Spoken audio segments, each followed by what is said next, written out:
ए बाबू तनी साउंड कम कर। का हो आप पुरनका तो बाजते बा।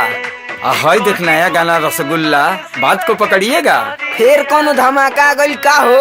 है राम स्वरूप भाई विजय चौहान के।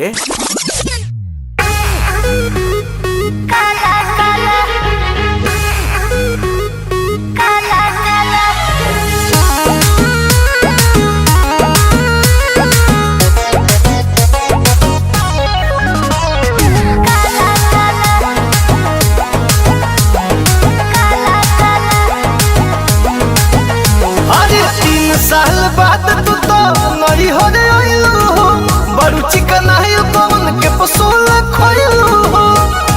चिकनाई के का राज बा? हाँ 3 साल बाद तू तो नई हो रे आइलू हो, बड़ू चिकनाई कौन के पसोल खोइलू हो। कैसन मिलल बा बलमुआ तोहार की अनेरे करता रुहाला हाला। साला हमरो बोलो मोहलो यार रसगुल्ला खिया रे काला काला को देता सेज पमु यार रसगुल्ला खिया रे काला काला।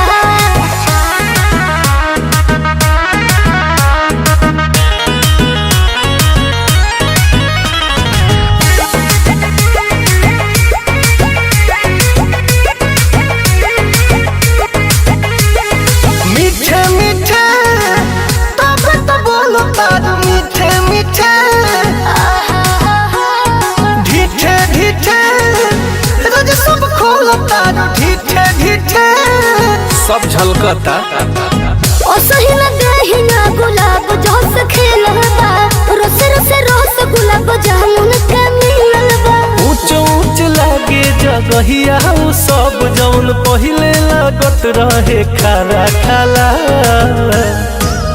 साला हमरो बोलो मोहलो यार रसगुल्ला खिलावे काला काला रहे ना मन में तीत यार रसगुल्ला खिलावे काला काला।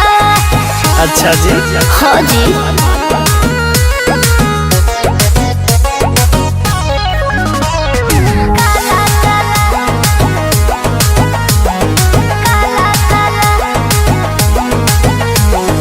राजे होई तब तहार बड़ी राजे होई